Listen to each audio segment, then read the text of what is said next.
지난주에 살펴본 것은 우리는 하나님의 자녀입니다 라는 내용이었습니다. 예수님을 믿는 저와 여러분들은 하나님의 자녀들이십니다.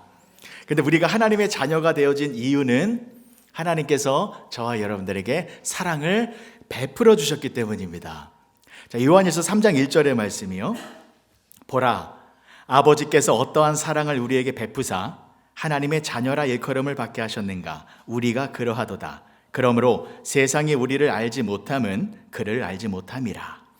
자, 하나님께서 저와 여러분들에게 사랑을 베풀어 주셨기 때문에 우리가 하나님의 자녀가 되어진 것입니다. 여기서 사랑을 베풀어 주셨다. 이 베푸셨다의 뜻은 사랑을 나타내 주셨다, 설명해 주셨다가 아니라 사랑을 우리 안에 넣어 주시고 심어 주시고 주입시켜 주셨다라는 뜻입니다. 근데 이 사랑이 무엇입니까? 사랑은 하나님이시죠. 하나님은 사랑이시라.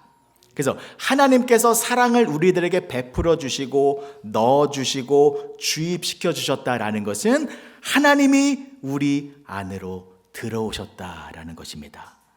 우리 안에 사랑의 하나님이 계시다라는 것입니다.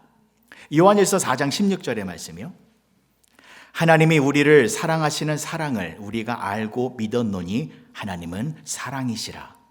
사랑 안에 거하는 자는 하나님 안에 거하고 하나님도 그의 안에 거하시느니라. 아멘. 여러분, 사랑의 하나님이 우리 안에 거하고 계십니다. 하나님이 우리와 함께하고 계시는데 그 하나님은 사랑의 하나님이십니다. 그러면 우리 안에 사랑의 하나님이 계시다면 우리는 어떻게 살아야 합니까? 하나님의 사랑을 나타내며 하나님의 사랑을 베풀며 하나님의 사랑을 실천하며 살아야 합니다. 왜요? 우리는 하나님의 자녀들이기 때문입니다. 자녀는 부모를 닮는 존재입니다. 그래서 우리는 하나님의 자녀들이기 때문에 또 사랑의 하나님이 우리 안에 거하고 계시기 때문에 그 하나님을 닮은 자녀들인 우리들은 반드시 하나님의 사랑을 실천하며 살아야 합니다. 사랑하는 성도 여러분, 간곡하게 부탁을 드립니다. 여러분들은 하나님의 자녀들이십니다. 하나님의 사랑을 실천하며 사시기를 부탁드리겠습니다. 먼저는 여러분들의 가정에서 하나님의 사랑을 실천하시기 바랍니다. 오늘날 이 시대는 하나님의 사랑이 필요한 시대입니다. 세상이 너무 각박해지고 너무나도 메말라지고 있기 때문에 하나님의 사랑이 절대적으로 필요한 시대입니다. 여러분, 지금 나만 힘든 것 아닙니다. 내 남편도 많이 힘들어하고 있습니다. 내 아내도 힘든 삶을 살아가고 있습니다. 내 자녀들도 어려운 시간을 보내고 있고 우리 부모님들도 힘겨운 시간을 보내고 있습니다. 다 지쳐 있습니다. 다 피곤한 상태입니다. 그래서 여러분들이 가정에서 여러분들이 하나님을 닮은 자녀가 되어 하나님의 사랑을 전해주시기 바랍니다. 남편을 위하여 조금 더 기도해 주시고 격려해 주시고 사랑을 베풀어 주시기 바랍니다. 아내를 위하여 조금 더 섬김, 희생, 그런 사랑을 베풀어 주시기 바랍니다. 자녀를 위하여 조금 더 기도해 주세요. 자녀를 위하여 조금 더 사랑을 베풀어 주시고 우리 부모님을 향하여 더 많은 섬김과 정성과 희생을 베풀어 주시기 바랍니다. 그리고 여러분들의 직장에서, 여러분들의 삶의 현장에서, 여러분들과 접촉하는 그 주변의 많은 사람들에게 여러분들이 하나님을 닮은 하나님의 자녀가 되어 하나님의 사랑을 전해주어 많은 사람들에게 위로와 소망을 전해주며 살아가는 복된 성도님들이 되어지시길 주님의 이름으로 간절히 축복합니다. 오늘 본문의 말씀 다시 한번 보실게요. 요한일서 3장 9절에서 11절입니다. 하나님께로부터 난 자마다 죄를 짓지 아니하나니 이는 하나님의 씨가 그의 속에 거하며 그도 범죄하지 못하는 것은 하나님께로부터 났음이라. 이러므로 하나님의 자녀들과 마귀의 자녀들이 드러나나니 무릇 의를 행하지 아니하는 자나 또는 그 형제를 사랑하지 아니하는 자는 하나님께 속하지 아니하니라. 우리는 서로 사랑할지니 이는 너희가 처음부터 들은 소식이라. 하나님의 자녀들과 마귀의 자녀들이 나옵니다. 그런데 하나님의 자녀들과 마귀의 자녀들을 구분짓는 기준이 무엇입니까? 분명히 나오잖아요. 의를 행하지 아니하는 자, 그리고 그 형제를 사랑하지 아니하는 자는 하나님의 자녀들이 아니다라는 것입니다. 그러나 반면에 서로를 사랑하는 모습을 보이는 자들은 하나님께로부터 태어난 하나님의 자녀들이다라는 것입니다. 요한일서 4장 7절과 8절의 말씀이요. 사랑하는 자들아, 우리가 서로 사랑하자. 사랑은 하나님께 속한 것이니 사랑하는 자마다 하나님께로부터 나서 하나님을 알고 사랑하지 아니하는 자는 하나님을 알지 못하나니 이는 하나님은 사랑이심이라. 여러분, 다시 한번 강조를 드립니다. 우리가 하나님으로부터 태어난 하나님의 자녀들이라면 우리는 반드시 서로를 사랑해야 합니다. 이게 제 생각으로 강조한 것 아닙니다. 이 요한일서의 내용이 계속해서 이것을 강조하고 있기 때문입니다. 사랑하는 자들아, 우리가 서로 사랑하자. 우리는 서로 사랑해야 한다. 그러면 요한일서는요, 왜 이것을 계속 강조하는 것일까요? 왜 서로 사랑해야 한다라고 하는 이 사랑을 계속 강조하는 것일까요? 중요하기 때문입니다. 너무나도 중요하기 때문입니다. 그래서 우리가 서로가 서로를 사랑하는 것이 왜 그렇게 중요한 것인지를 설명드리도록 하겠습니다. 오늘은요, 9절의 말씀을 중심으로 해서 우리가 왜 서로를 사랑하는 것이 중요한 것인지를 설명드리도록 하겠습니다. 자, 9절의 말씀 다시 한번 보실게요. 하나님께로부터 난 자마다 죄를 짓지 아니하나니 이는 하나님의 씨가 그의 속에 거하며 그도 범죄하지 못하는 것은 하나님께로부터 났음이라. 아멘. 자, 하나님께로부터 난 사람들의 특징이 무엇이라고 합니까? 하나님의 씨가 그 속에 있다라고 합니다. 그러니까 저와 여러분들 안에는요, 하나님의 씨가 심겨져 있다라는 거예요. 근데 이 하나님의 씨가 뭐예요? 하나님의 말씀입니다. 하나님의 말씀이 우리들에게 심겨져서 우리가 하나님으로부터 태어난 하나님의 자녀들이 되어졌다라는 것입니다. 그런데 보세요. 우리는 육신의 부모로부터 태어난 사람들이잖아요. 육신의 어머니, 육신의 아버지로부터 태어난 사람들이잖아요. 근데 성경은 예수님을 믿는 우리는 하나님으로부터 태어난 사람들이다라고 말하고 있습니다. 무슨 말입니까? 다시 태어났다라는 것이죠. 거듭났다라는 것입니다. Born again, 중생입니다. 이 땅에는 육신의 부모로부터 태어났지만 영적으로는 하나님의 자녀로 다시 태어났다라는 것입니다. 그런데 하나님의 말씀이 우리에게 심겨져서 그 말씀으로 인하여 우리가 하나님의 자녀로 거듭났다라는 것입니다. 베드로 전서 1장 23절의 말씀입니다. 너희가 거듭난 것은 썩어질 씨로 된 것이 아니요 썩지 아니할 씨로 된 것이니 살아있고 항상 있는 하나님의 말씀으로 되었느니라. 분명하지요? 우리가 거듭난 것은 썩지 아니할 씨, 그것 때문인데 그 씨는 뭐라고요? 하나님의 말씀. 항상 있고 살아있는 하나님의 말씀. 그 말씀이 우리에게 심겨졌기 때문에 우리가 하나님의 자녀로 다시 태어났다라는 것입니다. 자, 그러면요, 이 하나님의 말씀인 씨, 이것이 우리들에게 심겨졌다라는 것은 무엇을 의미하는 것일까요? 크게 두 가지의 의미가 있습니다. 오늘은 이 두 가지를 설명해 드리고자 합니다. 첫 번째는 저와 여러분들은 흙의 존재이다라는 것입니다. 이걸 잊으면 안 된다라는 거예요. 우리는 흙입니다. 여러분, 씨는 어디에 심는 것입니까? 땅, 흙에 심는 거잖아요. 그래서 하나님의 말씀인 씨가 우리들에게 심겨졌다라는 것은 우리는 흙이다라는 것입니다. 창세기 2장 7절의 말씀이요.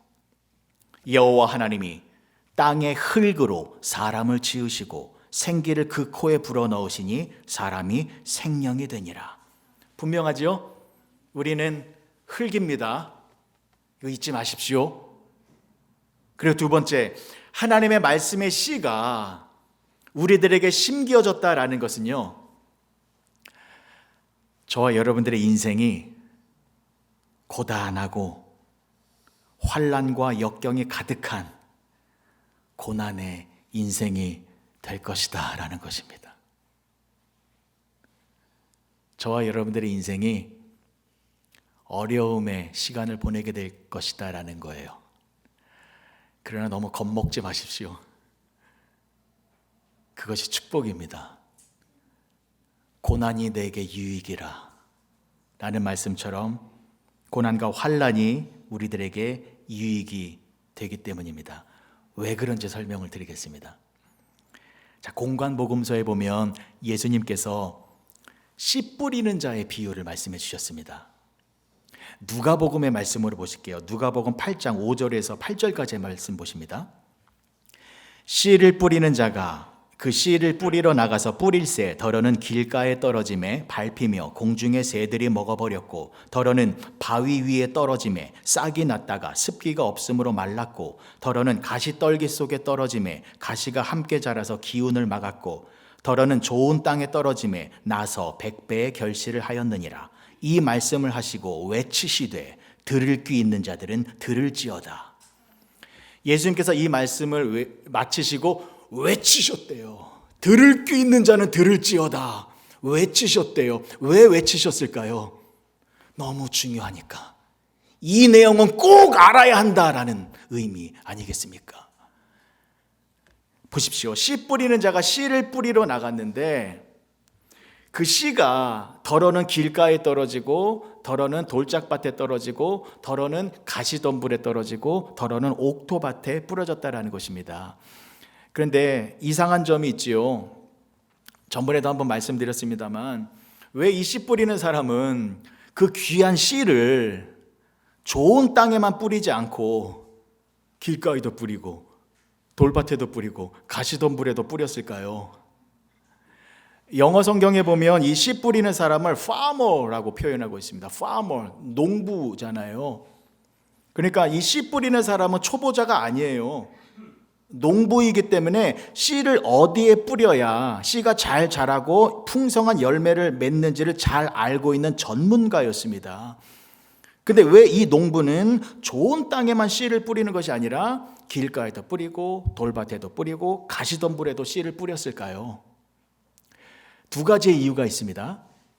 첫 번째는 예수님 당시에 비옥하고 좋은 땅 있잖아요. 그 땅은 로마 정부나 유대 권력자들이 다 차지하고 있었습니다. 그렇겠죠. 그 좋은 땅을 가만히 내버려 두지 않았겠지요. 그래서 그 당시에 일반 이스라엘 백성들은요, 척박하고 안 좋은 땅에서 농사를 지을 수밖에 없었습니다. 그래서 일반 백성들이 가지고 있었던 땅은요, 다 섞여 있는 땅이었어요. 돌밭, 가시밭, 옥토, 길가, 이게 다 섞여 있는, 한 군데 다 섞여 있는 땅이었습니다. 그러니 어떻게 해요? 다 뿌릴 수밖에 없죠. 돌밭에도 뿌리고 길가에도 뿌리고 가시덤불에도 뿌릴 수밖에 없었다라는 것이죠. 자, 그리고 두 번째는요, 예수님 당시의 농경법은 우리가 알고 있는 방법과 달랐어요. 자, 우리가 알고 있는 건 이거죠. 여러분, 씨를 뿌리기 전에 뭘 해야 돼요? 땅을 개간해야 되죠. 뒤집어 엎어야 되잖아요. 땅을 고르게 한 후에 그 다음에 씨를 뿌리잖아요. 근데 예수님 당시에는 정반대였습니다. 씨를 먼저 뿌리고 그 다음에 땅을 뒤집었어요. 왜냐하면 이스라엘 백성들이 경작하는 땅에는 돌도 많았고 가시도 많았고 잡초들도 많았거든요. 그래서 그냥 여기저기 씨를 뿌립니다. 그 다음에 땅을 갈아엎는 방법으로 농사를 지었다고 합니다. 자, 이 부분을 꼭 기억해 주십시오. 씨를 먼저 뿌리고 그 다음에 땅을 갈아엎었습니다. 자, 그런데 이 씨 뿌리는 농부가 씨를 뿌렸잖아요. 이 씨가 무엇을 말하는 것입니까? 하나님의 말씀이요. 그래서 예수님께서 이렇게 설명해 주셨습니다. 누가복음 8장 11절입니다. 이 비유는 이러하니라. 씨는 하나님의 말씀이요.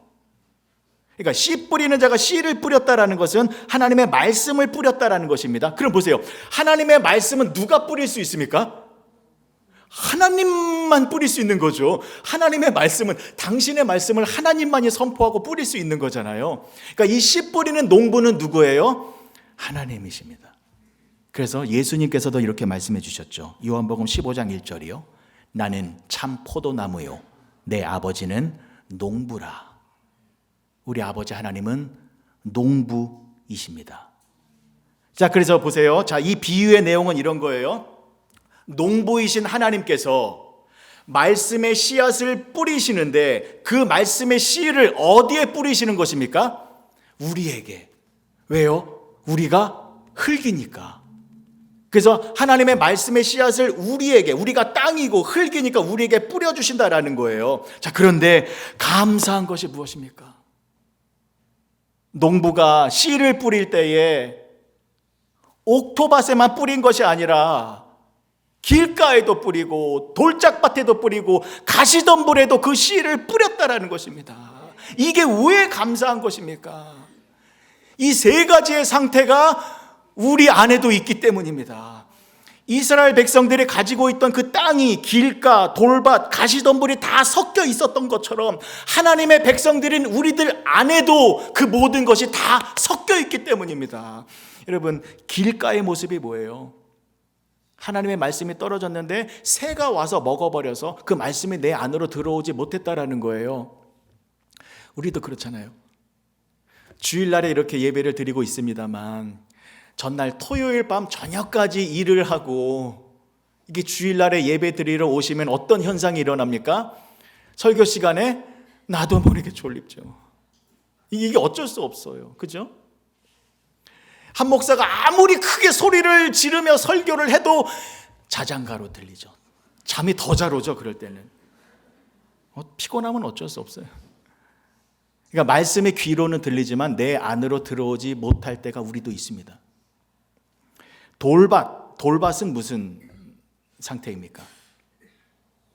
우리 안에 원망의 돌덩어리, 미움의 돌덩어리, 분노의 돌덩어리, 우리 안에 돌덩어리 있잖아요. 하나님의 말씀이 뿌리를 내리지 못하는 상태입니다. 가시덤불은 어떤 상태입니까? 질병의 가시, 가난의 가시, 여러 가지 문제의 가시들이 나를 찌릅니다.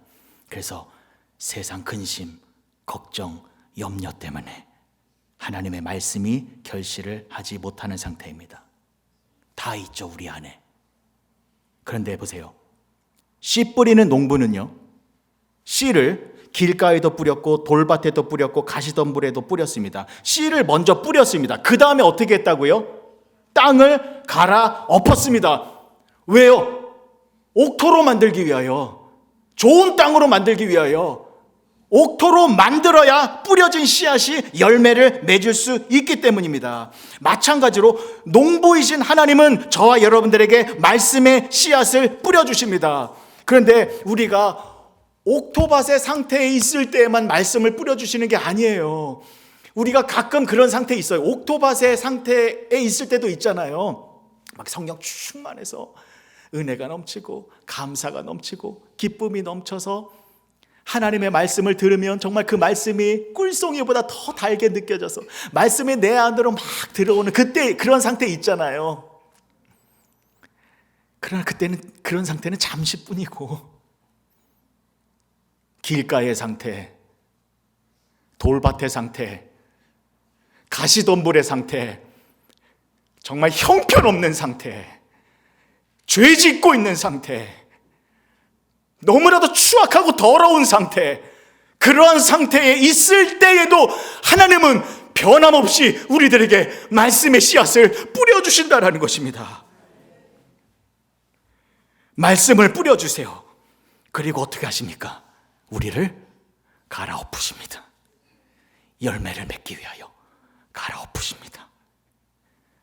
저와 여러분들이 길가의 상태에 있다면 하나님께서는 곡괭이로 땅을 파서라도 저와 여러분들을 부드러운 옥토로 만들어 주십니다. 우리 안에 돌덩이가 가득하 있다면 하나님께서 이 포크레인으로 돌을 부셔서라도 우리를 부드러운 옥토로 만들어 주십니다. 우리 안에 가시덤불이 많다면 하나님께서 낫과 칼로 모든 가시와 잡초를 다 제거해서 우리를 좋은 밭으로 만들어 주시는 것입니다. 왜요? 하나님은 농부이시기 때문입니다. 농부이신 하나님은 우리에게 말씀의 씨앗을 심으시고 그리고 우리를 갈아엎으셔서 우리를 통하여 말씀의 열매를 풍성하게 맺고야 마시는 분이십니다. 사랑하는 성도 여러분, 그래서 저와 여러분들의 삶이 고단한 것입니다. 그래서 우리의 인생에 우여곡절이 많은 것입니다.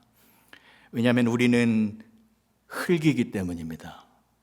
그리고 우리 안에 하나님의 말씀이 심겨졌기 때문입니다. 그래서 하나님은 우리를 옥토로 만들기 위하여 개간 작업을 하시기 때문입니다. 우리를 뒤집어 엎으시기 때문입니다. 그런데요, 그것은 흙의 입장에서는 고통스러운 겁니다. 왜요? 갈아엎어져야 되잖아요. 부셔져야 되잖아요. 파괴되어져야 되잖아요. 힘들어요. 이거 고통스러운 겁니다. 이게 우리의 고난의 모습입니다. 이게 우리의 환난의 모습입니다. 그러나 우리는 이러한 변화의 과정을 반드시 경험해야 됩니다.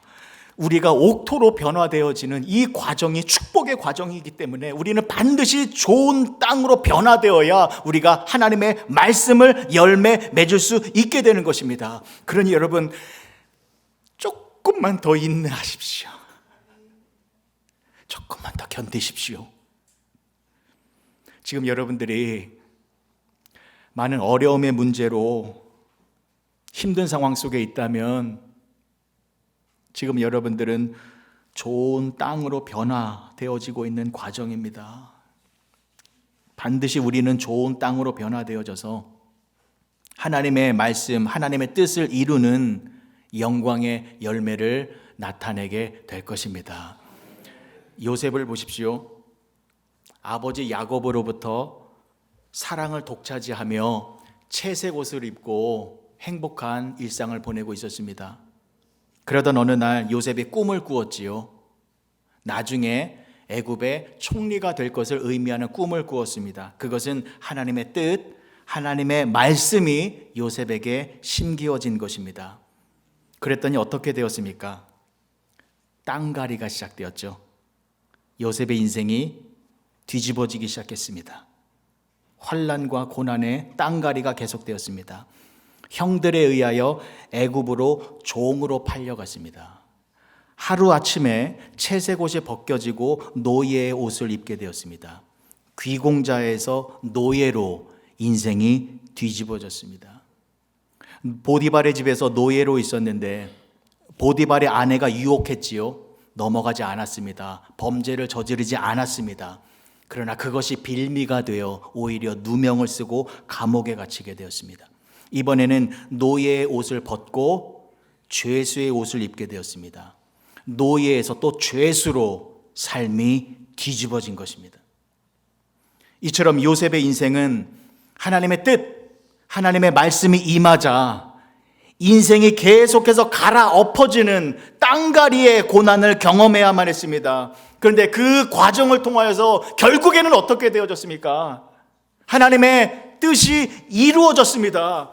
요셉이 애굽의 총리가 되어 총리가 입는 세마포 옷을 입었습니다. 하나님의 말씀이 이루어지는 귀한 열매를 나타내었습니다. 여러분, 요셉의 인생은 얼마나 빛나고 영광스러운 모습입니까? 사도 바울은 어떻습니까? 유대교에 열심이었던 사도 바울은 예수님을 믿는 자들을 잡아서 옥에 가두려고 했습니다. 그러던 어느 날 다메섹 도상에서 예수님의 사도 바울을 만나 주셨지요.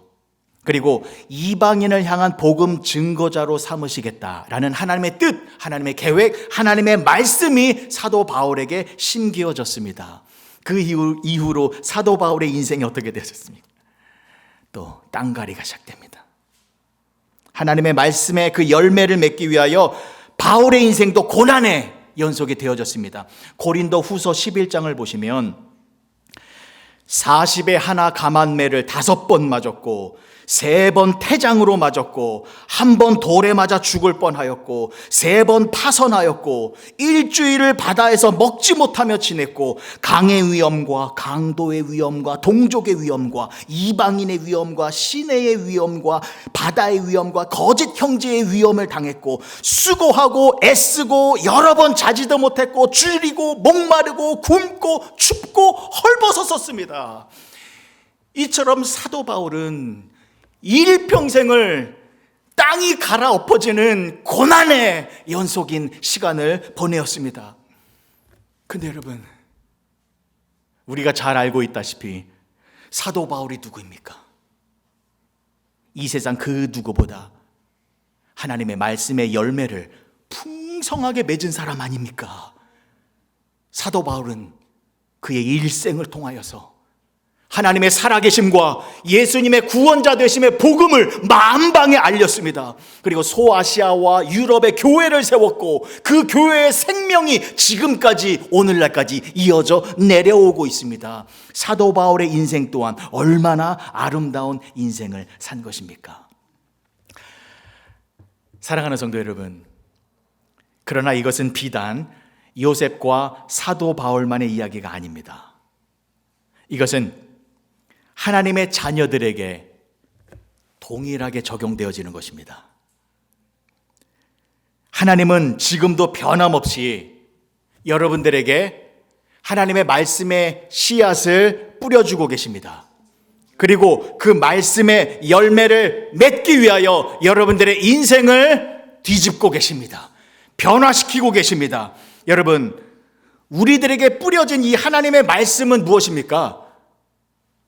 썩지 않는 말씀입니다. 살아있는 말씀입니다.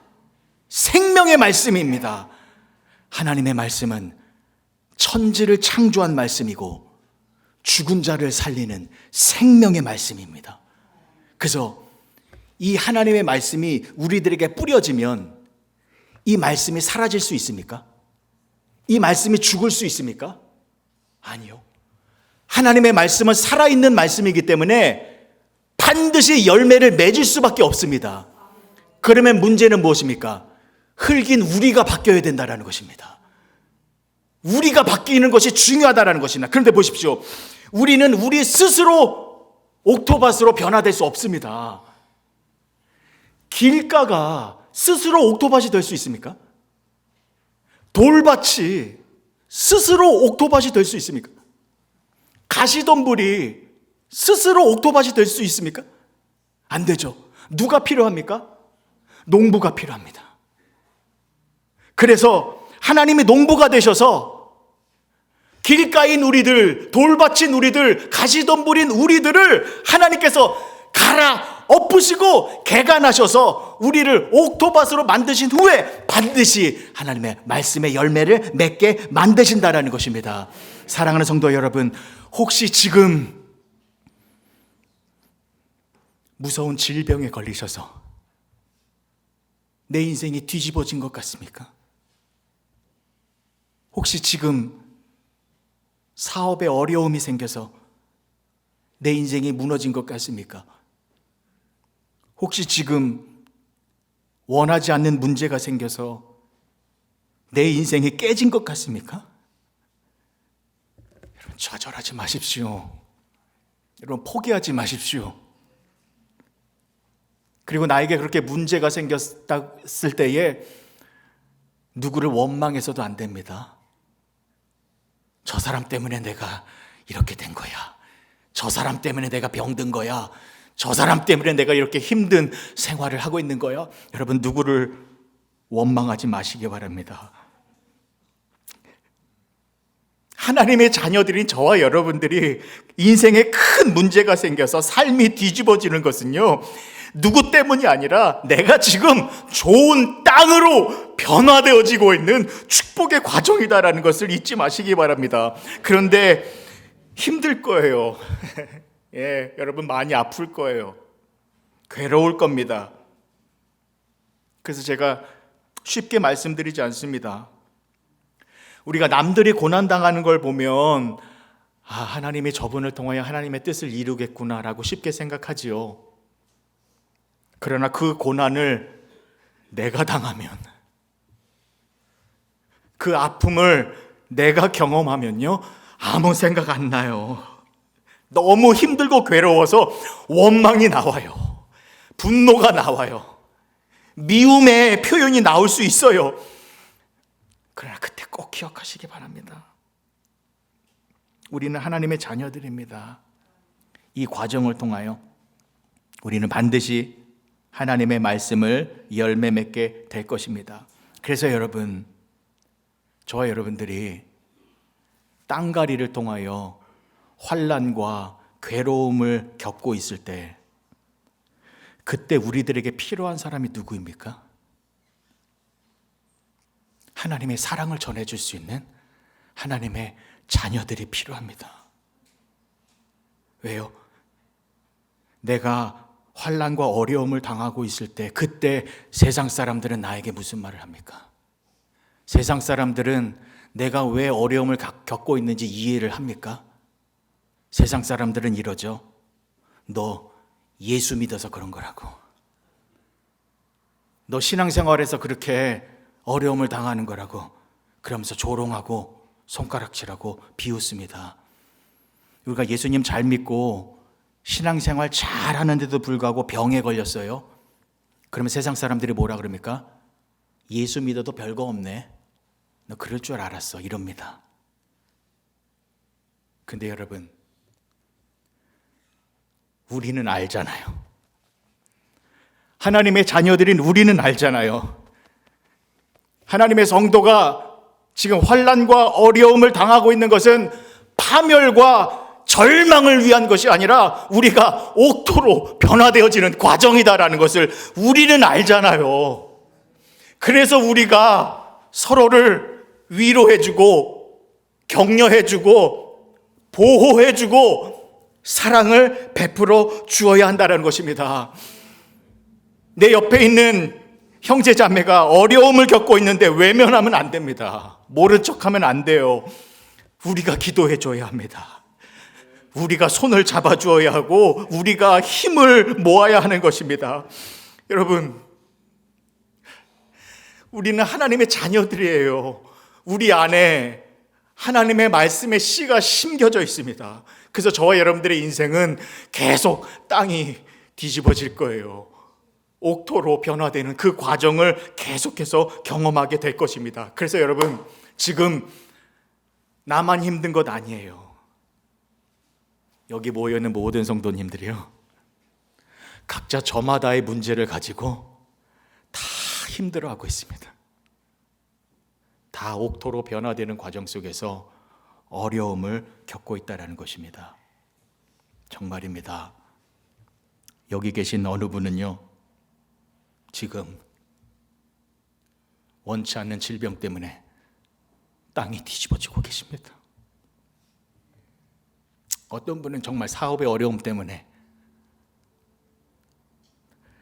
땅이 뒤집어지고 있고, 어떤 분들은 가정의 문제, 자녀의 문제 때문에 땅이 뒤집어지고 있습니다. 여러분들은 모르시겠습니다. 저는 다 알고 있잖아요. 그런데요, 마찬가지예요. 저도 마찬가지예요. 최근에 좀 몇 가지 일로 저도 막 상황이 이렇게 뒤집어지는 그런 상황 속에 있었습니다. 그런데 어느 성도님께서요, 저에게 사랑을 전해주셨는데 그게 정말 진심 어린 사랑이었어요. 저를 진심으로 위로해주고 저를 진심으로 격려해주는 그런 사랑이었습니다. 근데 제가 그 사랑을 받으니까 새로운 에너지가 생기는 거예요. 다시 일어설 수 있는 막 힘이 생기는 거예요. 근데 왜 제가 그런 힘이 생겼냐면 그분도 지금 만만치 않게 어려운 상황이었거든요. 저도 지금 땅이 뒤집어지고 있었습니다만 그분도 땅이 갈아엎어지고 있는 상황이었어요. 그런데 이 뒤집어짐은 내가 멸망하고 내가 자빠지는 것이 아니라 우리가 하나님의 열매를 맺기 위하여 우리가 옥토로 변화되어지는 과정입니다라는 것을 제가 그분에게 알려주고 그분이 저에게 알려주어서 서로가 서로에게 그렇게 위로하고 격려하고 사랑을 주고받으니까 그래, 이 고난의 과정이 축복의 과정이구나, 내가 좋은 땅으로 변화되어지는 과정이구나, 이걸 깨닫게 되어서 다시 힘을 얻을 수 있게 되어졌다는 것입니다. 그래서 사랑하는 성도 여러분, 그래서 하나님의 자녀들인 저와 여러분들이 서로가 서로를 사랑해야 돼요. 사랑은 회복의 능력이 있습니다. 사랑은 지혜의 능력이 있습니다. 이런 것을 알게 해주는. 그리고 사랑은 인내의 능력이 있습니다. 조금 더 견디게 하는. 그렇게 하나님의 자녀들인 저와 여러분들이 서로가 서로를 사랑하여서 여러분들의 가정에서 하나님의 말씀이 열매를 맺는 복된 가정이 되어지시고, 또 우리 교회에서 우리가 서로가 서로를 사랑하여서 하나님의 말씀이 주렁주렁 열매 맺는 우리 교회가 되어지고, 특별히 여러분 각 개인이 내가 고난 가운데 있을 때에 그 고난의 문제를 바라보는 것이 아니라 농부이신 하나님을 바라보셔서 나의 상태를 옥토로 변화시키고 계시는 그 농부이신 하나님의 땀을 바라보시고 포기하지 않는 그 하나님의 인내와 성실하심과 열심을 바라보셔서 그 하나님을 바라보셔서 이 고난의 과정을, 땅갈이의 과정을 잘 견뎌내시사 하나님의 말씀을 열매 맺는 복된 인생을 살아가시는 귀한 성도님들이 되어주시길 주님의 이름으로 간절히 축복합니다. 기도하시겠습니다. 좋으신 아버지 하나님, 은혜를 감사합니다. 하나님, 우리는 흙입니다. 흙의 존재입니다. 근데 우리 안에 하나님의 씨, 하나님의 말씀의 씨앗이 심겨져 있습니다. 그렇게 우리는 귀하고 복된 존재입니다. 그 말씀을 열매 맺기 위하여 우리가 옥토밭으로 변화되어지는 과정 속에 힘들고 어렵지만 우리가 불평하고 원망하는 것이 아니라 결국에는 우리가 좋은 땅이 되어 하나님의 영광을 드러낼 수 있는 그러한 자들이 될 것을 소망하며 현실의 모든 어려움을 감사함으로, 승리함으로 이겨나가는 우리 모두가 되게 하여 주시옵소서. 예수님의 이름으로 기도합니다. 아멘.